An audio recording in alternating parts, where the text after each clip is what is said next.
Mam! Lakki noo fidee dhufeera. Wal bara. Ishoon talaku. Boontuun ninne dhusi'i. Lakki wantoota.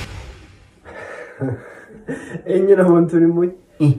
Ishee dhiyoo kana fiddiyoo. Ishee maaliidhaati immoo? Tikistee dhaareeyati.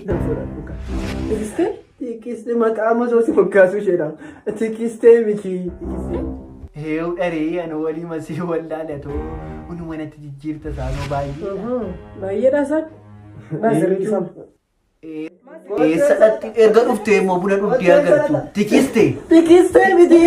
Heewu dharee maa biraate. Waaqa maa biraate humte makiliitidha. Ishoo siifoo. Innati takka makaanitti inni takka tikisteetti waan hin taane natti guurtu. Hin dhibaniin siin jedhe kan keenya keessa ishee akkam akkamii jira miti maal. Inni kan ormaa waliin isheen beekamne nutti fiddu. Boontuun jirti mitiin jedhe.